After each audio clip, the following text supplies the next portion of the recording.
तो वो तो बात है। जो तेरा, वैसे तू दिल्ली में रहा है लेकिन अभी 5-6 साल से नोएडा में रह रहा है, तो मतलब हम्म। उड़ीसा कल्चर तो खैर काफी डिफरेंट होता है, बट ये नोएडा का कल्चर कैसा है? इस पे तो मैंने काफी बातें कर रखी है इन जनरल। तो पहले तो मैं कौशाम्बी में रहता था। कौशाम्बी में जो वो फ्लैट्स नहीं है, जो ऐसे ग्रे बिल्डिंग नहीं, बहुत सारी, मतलब कि देखा होगा नहीं, तो वहां पे रहता था। तो वो थोड़ा सा, जितना मुझको याद है, वो थोड़ा ओल्डिश सा था। मतलब वहां पे इतने यंग लोग नहीं रहते थे मेरी एज के, तो मेरी बिल्डिंग में रहते नहीं थे। मैं 2 बिल्डिंग छोड़ के जाता था बास्केटबॉल कोचिंग करने, वहां पे मिलते थे मुझको मेरे यंग एज के और मेरे एज के, और उनसे बातें बातें और मस्ती करने के लिए। तो मुझे लगा था कि वो जो इन जनरल पूरी सोसाइटी का या फिर बिल्डिंग्स का स्ट्रक्चर था, वो धीरे धीरे पुराना होता जा रहा था। लोग वहां पे बस रह रहे थे क्योंकि है वो जगह, और मेट्रो स्टेशन के बिल्कुल सामने है, easy accessibility to Delhi and metro, इसीलिए शायद रह रहे थे। तो मुझको फील भी हुआ कि यहाँ पे क्या ही करूंगा। और इस घर में आने का डिसीजन भी एक तरह से मेरा और मम्मी का ही था कि चलो चल ही लेते हैं, अच्छे, मतलब सुंदर तो घर है ही। और क्योंकि मैं तो बोर ही हो रहा था एसेंशियली मेरे उस टाइम पे, कि क्या ही कर रहा हूँ यहाँ पे, 2-3 लोग हैं जो 2 बिल्डिंग छोड़ के हैं, कुछ मस्ती करने को है नहीं वाली चीज। बाकी जो नोएडा का ओपिनियन है मेरे लिए पर्सनली थोड़ा सा ऐसे स्क्यूड, क्योंकि ये नहीं बोल रहा कि हाई सोसाइटी या ऐसे हाई इनकम पीपल कुछ ज्यादा वो होते हैं, मतलब ऐसे ऑर्थोडॉक्स थिंकिंग कुछ नहीं है, बट उनका लिविंग स्टैंडर्ड या lifestyle is not resonating with mind. ये मैं शायद, क्योंकि ओडिशा रूट से अगेन थोड़ी ज्यादा वो है कि उतना एफ्लुएंट लिविंग दिखाना या रहने में मैं बिलीव नहीं करता। जितना मिनिमल या सिंपल हो उतना ही बेटर है। एक्सपीरियंसेस पे ज्यादा फोकस करना चाहिए रादर देन कि क्या है तुम्हारे पास। मटेरियलिज्म वर्सेस एक्सपीरियंस वाली थिंग है यहाँ पे। तो यहाँ पे जनरली वो बहुत होता है, और मुझे कभी कभार फील होता है कि बचपन से ही बच्चों को इतनी सारी चीजों की आदत दिलाना इज नॉट ऐसे गुड फॉर देयर ऐसे डेवलपमेंट, या पता नहीं मुझे क्या बोलूं इसको मैं, बट कुछ लोग ऐसे नहीं कि 7 थिंग्स मिल रहे तो खराब ही होंगे बड़े होके, बट वो एक आदत पड़ जाती है ना यार फिर। और फिर हाँ जब हाँ खुद हाँ। कमाने की बारी आती है, खुद करने की बारी आती है, तब पता लगता है कि कितना ज्यादा टाइम एंड एफर्ट लगता है पेरेंट्स का टू गेट एक एक सिंगल थिंग जो उनके पास बचपन से ही है। तो वो अगर शिफ्ट, अगर उनको आदत पड़ गई है, तो अगर अचानक से वो शिफ्ट आ गया तो कैसे झेलेंगे वाली चीज में मैं, मुझे लगता है कि थोड़ा ऐसा है। बाकी नोएडा में वो है कि पार्टी कल्चर तो अब तो हर जगह ही है, और वो एज पे ही डिपेंड करता है। बट ऐसा कुछ होता नहीं कि नोएडा में बहुत लोग ऐसे हैं, मतलब मस्ती है। और बाकी वो इंटरकनेक्टिविटी ऑफ सोसाइटी में इंफॉर्मेशन फैलना तो मेरे लिए तो बहुत ऐसे न्यू थिंग थी। मतलब एक सोसाइटी 4 किलोमीटर दूर है, उनको तक पता है हमारी सोसाइटी में क्या चल रहा है। तो वो बड़ा ऐसे नेटवर्क लगता है, बहुत बड़ा है नोएडा में। लगता है स्कूल की वजह से बढ़ जाता है या क्या होता है, मुझको आइडिया, क्योंकि मेरा स्कूल भी दिल्ली में था। मैं मेट्रो जाता था स्कूल 10th 11th में, तो मुझे कोई आइडिया नहीं था कि ये क्या हो रहा है अचानक से। तो वो, और प्लस मैं थोड़ा इंट्रोवर्ट ही था, मेरे इतने तो मतलब वो इतने बड़े बड़े ग्रुप्स में कभी इतना हैंग आउट नहीं करता था। तो मुझको लगता था कि ये इतनी सारी बातें फैलना कैसे हो जा रही है, तो बाकी तो ऐसे कुछ। अच्छा, तो अब बेसिकली वी नो कि तू, हमने कल्चर की बातें करी, कनाडा की बातें करी, you follow lot of sports as well. तो हाँ। F1 फॉलो करता है, हम F1 की, मैं और आयुष तो बहुत बातें करते भी हैं। तो एंड बास्केटबॉल भी फॉलो करता है। सो मतलब क्या स्पोर्ट, और स्पेसिफिकली बास्केटबॉल तो खुद खेलता भी है। हमारे जो बास्केटबॉल लोग फॉलो करते हैं, स्टेफ करी का नाम सबने ही सुना होगा, और हमारे कॉलेज का स्टेफ करी का टाइटल हमने आयुष मिश्रा को दे रखा है। तो तो मैं ये पूछना चाहूंगा कि स्पोर्ट्स में इंटरेस्ट कहाँ से शुरू हुआ, कैसे? जैसे तूने अभी बताया कि मैं कॉलेज, मतलब सोसाइटी में, कौशाम्बी में दोस्त सोसाइटी छोड़े बास्केटबॉल खेलने भी जाता था प्रॉपरली हम्म। सीखने। तो how did you develop your interest in F1 in basketball, उसके बारे में बताओ।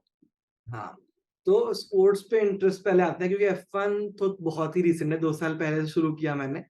और हम्म बास्केटबॉल तो चलो बहुत पहले से है। तो स्पोर्ट्स पे हम्म आए तो दो चीजें, एक तो मेरी खुद की इंटरेस्ट ऑब्वियसली, बट मैं कभी कभार हम्म ये भी मानता हूँ कि थोड़ा जेनेटिक भी है, क्योंकि मेरे पापा अपने टाइम पे ऑलमोस्ट हर स्पोर्ट खेलते थे। उनका ईयर बुक कोट में लिखा गया है, jack of all sports master of none. मतलब बेसिकली एक तरह से कि एक स्पोर्ट नहीं टिके कभी, बट उनको ऑलमोस्ट सारे स्पोर्ट अबव एवरेज या एवरेज तक तो खेलना आता ही है। तो मुझे लगा कि हाँ, जेनेटिक भी हो सकता है कि मुझको इतना इंटरेस्ट पहले से क्यों है।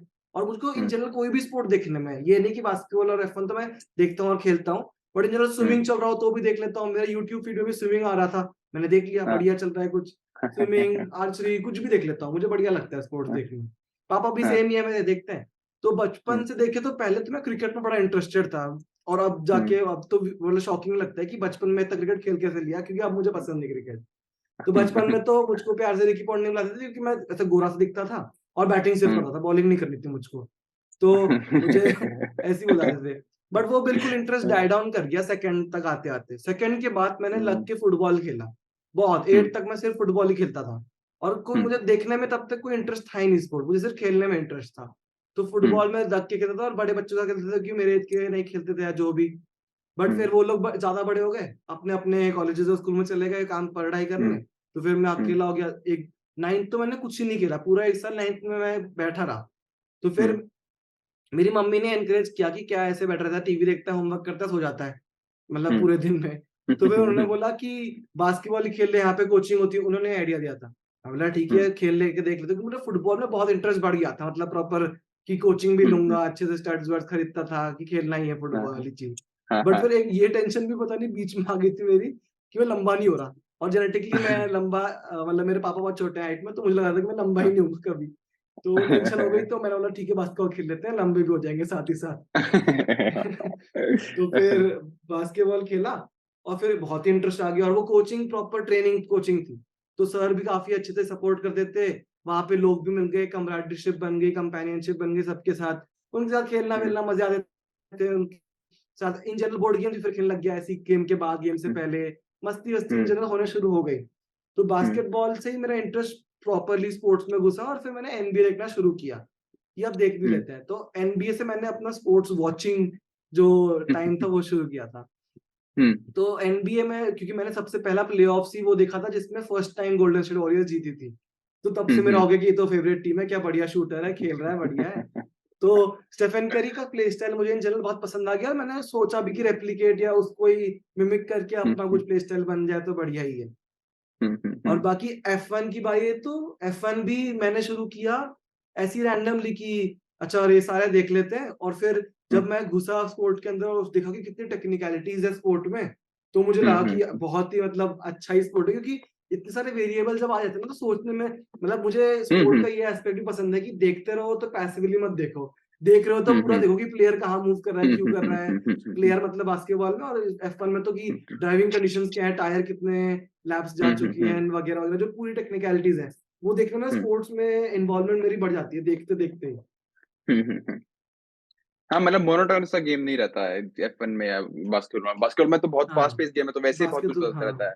F1 में वेरिएबल्स इतने सारे हैं कि तेरे को कॉन्स्टेंटली देखते रहना पड़ेगा, ओ अब कुछ सोचना भी हो पड़ेगा, सकता मतलब है, कभी भी आप कुछ ये बदल सोच रहे सकता हो है। तो कि अगर ये स्ट्रेटेजी हाँ, अभी ये फॉलो करे तो क्या हाँ, होगा, क्या नहीं होगा, हाँ, इतने सेकंड का टाइम गैप है तो कब कवर हो जाएगा, ये मतलब फालतू मैथ्स ही होगी, अगर कोई अगर आउटसाइड पर्सपेक्टिव देखे बोला ये मैथ्स कर रहा है क्या मजा आ रहा है तुझे, बट मतलब वो इंटरेस्ट बढ़ जाता है देखते देखते। हाँ, ये तो बात है। आई एग्री विद मिश्रा इस पॉइंट पे तो देखने वालों को इंटरेस्ट लगता है, बाहर वालों को देखने लगता है क्या गाड़ियां तो घूम रही है, चार चार हाँ गाड़ी चक्कर ही घूम तो रही है मार ऐसे रही गोल गोल, बस और कुछ नहीं। ओके।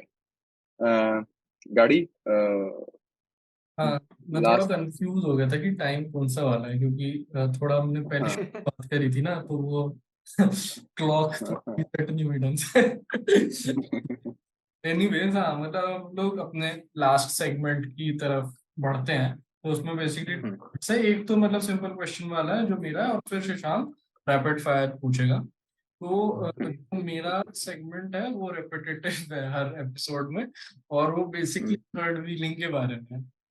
तो थर्ड व्हीलिंग के बारे में, अच्छा ओके हाँ ठीक तो है। मतलब what are your thoughts, views, experiences as any member of the triplet, मतलब कपल या फिर जो थर्ड व्हील कर रहा है, कि कोई अतरंगी एक्सपीरियंसेस हुए हैं, या फिर in general what is your view या पर्सपेक्टिव ऑन थर्ड व्हीलिंग, और मतलब you are okay with it, you मतलब are a good third wheeler, या फिर यू अवॉइड दीज सिचुएशंस। हाँ सो थोड़ा सिचुएशनली है ये पूरा सिनेरियो थर्ड व्हीलिंग का, जितना मुझको लगता है कि it depends on the situation, कब वो थर्ड व्हील कर रहा है कब नहीं कर रहा, किसके साथ भी कर रहा है, वो वाली भी चीज होती है। मतलब एक डिपेंड करता है कि अगर जो थर्ड व्हील है वो is good friends with both of them, then I think कि वो थर्ड व्हील कभी कभार होता है, बट मोस्ट केसेस में नहीं होगा, क्योंकि सिंस वो दोनों के साथ दोस्त है तो वो लोग भी ट्राई करेंगे कि उसको इंक्लूड करे और उसको ऑकवर्ड फील ना होने दे third wheel as a third wheel, या एक टर्मिनोलॉजी भी क्रिएट करने की जरूरत नहीं है। और अगर किसी एक के साथ वो अच्छा दोस्त है तो आई फील कि किसी जिसके साथ वो दोस्त है उस कपल में, उसको एटलीस्ट थोड़ा सा इंश्योर करना चाहिए कि वो ऑकवर्ड ना हो, और दूसरे जो कपल जिसका दोस्त नहीं है उसको भी अंडरस्टैंडिंग उतना होना चाहिए कि चलो वो दोस्त है तो क्या हुआ, बात ही तो कर रहा है और कुछ होना नहीं। ऐसा होता है ना कभी कभार कि ये क्यों हमारे साथ थर्ड व्हील करने जाता है, अगर अगर कपल के अंदर ही वो अंडरस्टैंडिंग नहीं बची तो फिर तो कोई पॉइंट ही नहीं है। बाकी ऑकवर्डनेस में बात आए तो आई फील कभी कभार तो हो ही जाएगा ऑकवर्ड, अगर वो बहुत देर तक बैठा ही हुआ है तो वो तो अलग बात है। बट वो बाहर के पर्सपेक्टिव से ऑकवर्ड है कि अगर मैं बस एंजॉय कर रहा हूँ बट ऑकवर्ड हूँ कि बाहर वाले लोग बोल रहे हैं, तो मेरे हिसाब से वो गलत थिंकिंग या गलत लाइन ऑफ थॉट है। अगर वो खुद एंजॉय नहीं करा तो वो आराम से बोल सकता है, और इतना तो होता ही है दोस्तों में कि अगर नहीं एंजॉय कर तो जा रहे हैं और खत्म, इसमें तो कुछ वो बात ही नहीं होती। ओके बट हाँ, मुझे सो वो टर्मिनोलॉजी थर्ड व्हील की मैं भी मजे लेता हूँ, ऐसे नहीं कि नहीं लेता। बट वही होता है कि कभी कभार नहीं भी लेना होता, कभी कभार कुछ क्या पता बहुत ही सीरियस टॉपिक पे डिस्कशन हो रहा हो और बोल दिया थर्ड व्हीलिंग चल रही है, तो वो तो अब अगर चल रही होगी तो चल रही होगी। ओके सो अब हमारा लास्ट सेक्शन होगा, and last section is going to be rapid fire, which is Yes. not going to be very controversial or anything. It's pretty straightforward questions. जो भी तो तेरे दिमाग में आता है फर्स्ट आंसर, तो don't give much thought on that, लेकिन बोलना, ठीक है? So I'll start with the questions. Okay. If you could get any superpower, तो क्या एक सुपर पावर है जो तू चाहेगा कि तुझे मिले? वो टेलीपोर्टेशन, मतलब रीजन में देना है या सिर्फ टेलीपोर्टेशन बोल दूं? रीजन भी दे दे। घूमना पसंद है तो बस जहां पहुंच जाओ, सुंदर सुंदर जगह, और क्या। ओके अच्छा कोई भी एक ऐसा बंदा जिसके पॉइंट ऑफ व्यू से तू उसकी लाइफ एक दिन के लिए जीना चाहेगा। ये तो टफ क्वेश्चन लग रहा है, सोचना पड़ेगा इसमें तो। सिर्फ बिलियनर लोग क्या, पता नहीं यार, ये मैं ऐसे आंसर नहीं कर सकता तुरंत, बहुत सोचूंगा मैं तो, टाइम वेस्ट ना हो जाए। चलो मैं अगर सोच लिया तो मैं लास्ट क्वेश्चन मतलब लास्ट की बात बोल दूं। ठीक है बेस्ट कॉन्सर्ट या live performance that you have ever attended. अच्छा वो ये तो फिर ओडीसी 2020, मैंने कॉन्सर्ट ज्यादा अटेंड किए नहीं, तो ओडीसी 2023 जो हुआ था मुझको तो बहुत एंजॉय लगा था। मतलब मुझे लगा था सलीम सुलेमान कंपोजर है तो इतना नहीं कर पाएंगे सिंगर से बेटर, बट जो उनका परफॉर्मेंस था पूरा, मुझको तो बहुत मजे आए थे। और what is your guilty pleasures, मतलब कोई भी एक गिल्टी प्लेजर जो तेरा हो। चिप्स बहुत खाता हूँ यार मैं, मतलब मैं कोई भी टाइप के चिप्स बहुत खा लेता हूँ। ऐसे पैकेट खाने में मजा आता है मुझको, चाहे कुछ भूख लगी हो नहीं लगी हो, तो वो बहुत वो गिल्टी प्लेजर टाइप ही है कि कुछ भी मन नहीं कर रहा, कुछ देख रहा हूँ बस खाना है, कुछ चबाना है, मतलब चिप्स मुझको। कनाडा जाके मैंने हर टाइप के आइल से चिप्स निकाल दिए थे एक बार, और फिर खाए थे बैठ के। ओके सो सिंस हम दोनों ही F1 फॉलो करते हैं, तो एक specific oriented question towards F1 है। You have to guess, you'll get 6 guesses and you have to guess the top 5 most wins in F1 for drivers. ये मुझको पता होगा वैसे स्टैट्स, ठीक है देखते हैं। Go ahead. टॉप 1 2 3 4 5 6 बोल दूं? हाँ हाँ। तो लुइस हैमिल्टन होगा फर्स्ट, माइकल शूमैकर होगा सेकंड, आयरटन सेना होगा थर्ड, कि नहीं? No. मोस्ट विंस में वो यार वो पीछे वाला भी तो है क्या, वो पुराने ड्राइवर होंगे फिर, ये नहीं आता होगा मुझको। मैक्स वर्स्टैपेन और अलोंसो दोनों होंगे लिस्ट में, नहीं है? Sebastian Vettel. Sebastian Vettel is number 3. अच्छा, वो वेटल के बाद आयरटन सेना होगा? नहीं। कहीं तो है टॉप 5 में वो। Yes, Ayrton Senna is number 5. Number 4 बचा। Go back to 90s. Senna इतना times. याद नहीं रखता हूँ मैं। Alain Prost. Number 4. ओ अच्छा, हाँ अरे हाँ, ये तो याद आना चाहिए था, चलो ठीक है। He's a very famous driver. Okay. एक और question. So this was based on drivers. Now you have to guess the top 5 teams that have the most number of wins. ये थोड़ा हो सकता है ट्रिकी, मेरे को लगाता है स्पेसिफिकली फॉर यू। कोई ऑर्डर बताना या 5 बोल दूं बस? नहीं तू 5 बता, मैं ऑर्डर बता दूंगा, कोई नहीं। ठीक है। Williams. Okay Williams is number 4। Mercedes. Mercedes is number 3। Ferrari. Ferrari is number 1। मैक्लेरन।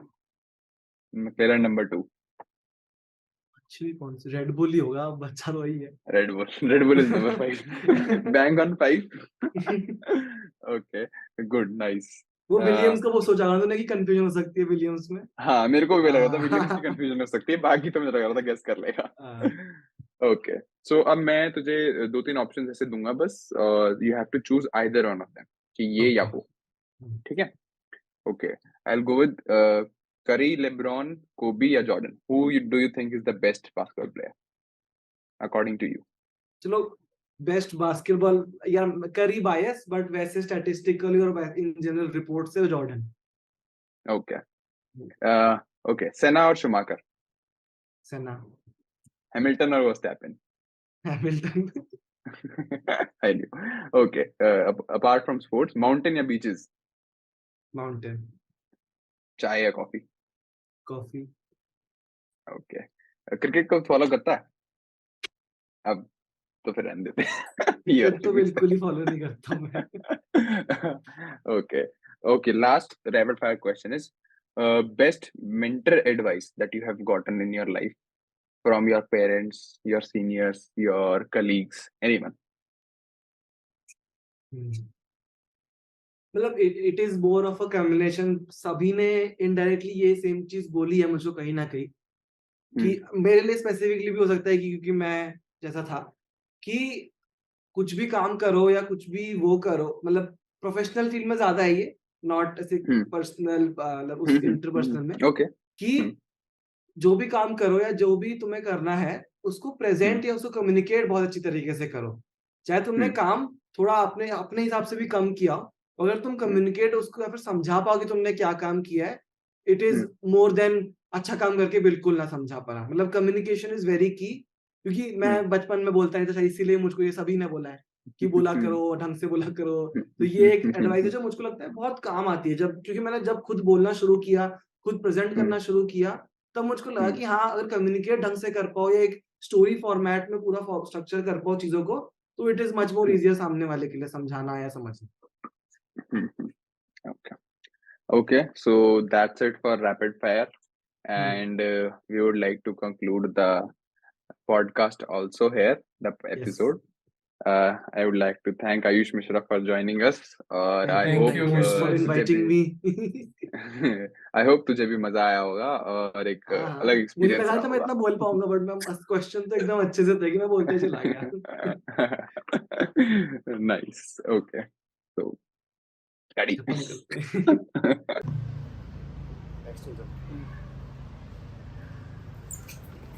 Thank you for watching the video. आपको हमारे इस गेस्ट में क्या खास लगा हमें कमेंट सेक्शन में बताइए, और बताइए आप हमसे अगले एपिसोड्स में क्या क्या सुनना चाहेंगे। Don't forget to like share and subscribe, और अगले वीक हम जल्द ही वापस आएंगे एक नए गेस्ट के साथ।